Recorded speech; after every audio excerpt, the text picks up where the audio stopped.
और उसकी एक ही वजह थी, किशोरी लाल जी का लालची होना।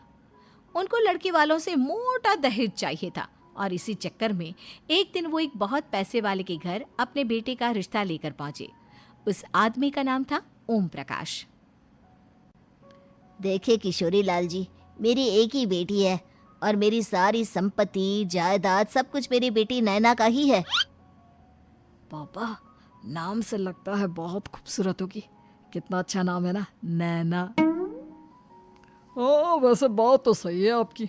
अब इतना पैसा है, ज़मीन जायदाद है, इकलौती बेटी, आप भी क्या करेंगे? सब कुछ उसे ही देंगे ना। बिल्कुल ठीक पहचाना आपने। बस बेटी की शादी और सारी जायदाद उसके नाम। पापा, बिना देखे हाँ कर दीजिए ना।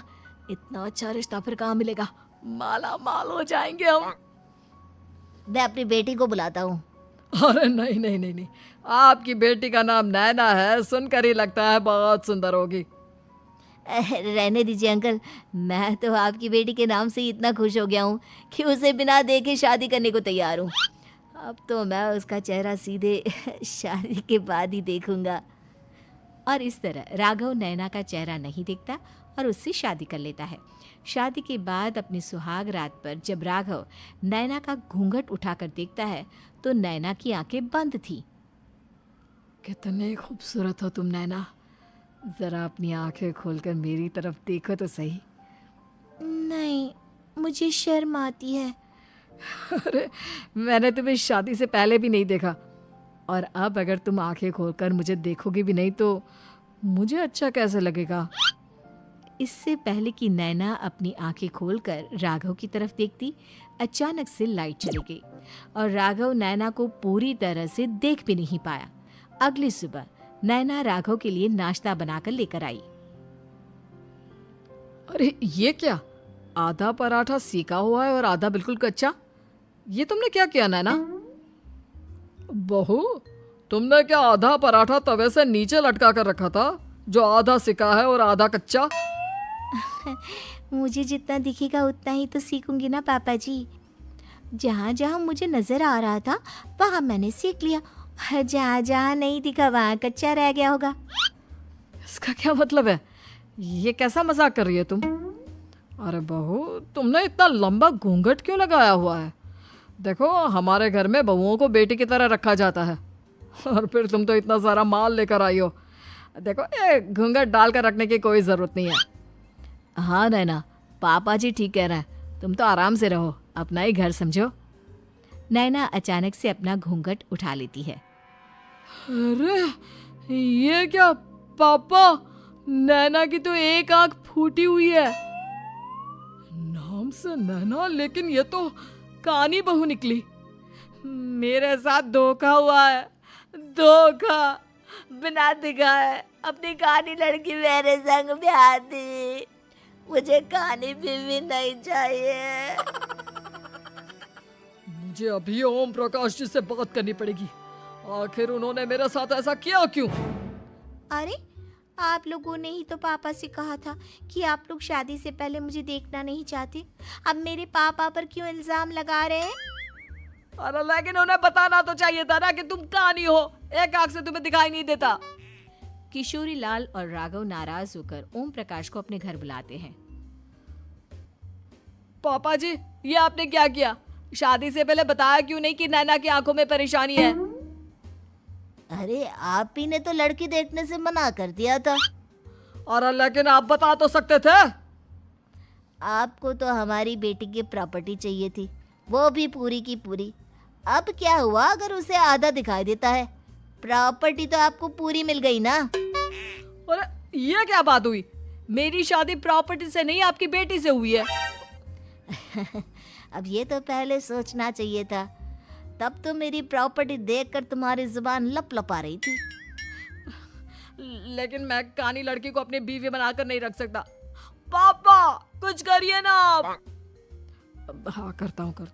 देखिए ओम प्रकाश जी, आप हमारे साथ ऐसा नहीं कर सकते।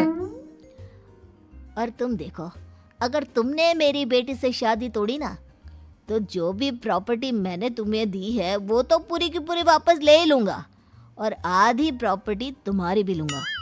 अरे मेरी आधी प्रॉपर्टी भला क्यों लेंगे आप? इसलिए क्योंकि मेरी बेटी को आधा नजर आता है और उसकी नजर अभी तक तुम्हारी आधी जायदाद पर ही पड़ी है। अब तुम उसे घर से निकालोगे तो कुछ तो लेकर जाएगी ना। और अगर हम आपकी बेटी को अपने घर की बहू बना कर रखे तो?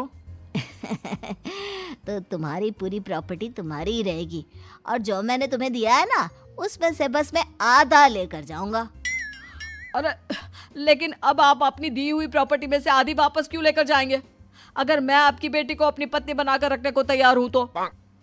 इसलिए ताकि भविष्य में अगर तुम मेरी बेटी को धोखा दो तो उसके पास कुछ तो रहे जो पति का हो।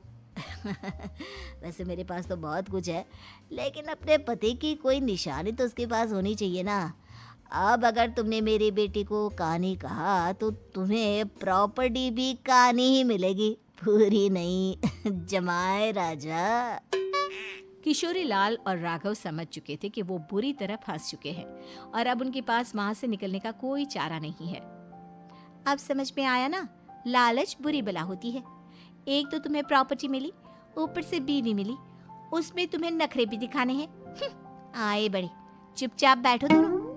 कुछ दिनों के बाद नैना राघव की कार लेकर बाजार घूमने निकलती है और जब कार लेकर वापस आती है, ये क्या? एक तरफ से मेरी गाड़ी पूरी खराब हो चुकी है। लगता है तुमने मेरी गाड़ी को किसी दूसरी गाड़ी के साथ एक्सीडेंट किया है। अरे अरे कितना बड़ा नुकसान कर दिया तुमने बहू। वो क्या है ना पापा जी, मुझे एक आंख से दिखाई नहीं दे रहा था, सामने से गाड़ी आ रही थी। मुझे तो सिर्फ आधा ही दिखाई दिया और वो गाड़ी मेरी कार से रगड़ते हुए निकल गई। अब मैं क्या करूं बताओ? आप इसे ठीक कराने के पैसे कौन देगा? तुम्हारे पापा? तुमने मुझसे इस तरह से बात की? अभी रुको। नैना राघव की शिकायत ओम प्रकाश को कर देती है। देखो राघव, अब जो मेरी आधी प्रॉपर्टी तुम्हारे पास थी ना उसमें से आधी और मैं लेकर जाऊंगा, क्योंकि तुमने मेरी बेटी को डांटा। अरे नहीं नहीं पापा जी, गलती हो गई, माफ कर दो। गलती की तो कोई गुंजाइश ही नहीं। अगली बार मेरी बेटी को डांटा तो बची हुई आधी में से आधी और ले जाऊंगा। लालच के चक्कर में हम दोनों ने बहुत बड़ी गलती कर दी बेटा। एक तो तुम्हें कानी बहू मिली और ऊपर से जो माल मिला वो भी काना। इस तरह राघव की हर एक गलती पर ओम प्रकाश उसकी प्रॉपर्टी का आधा आधा हिस्सा लेकर अपना सारा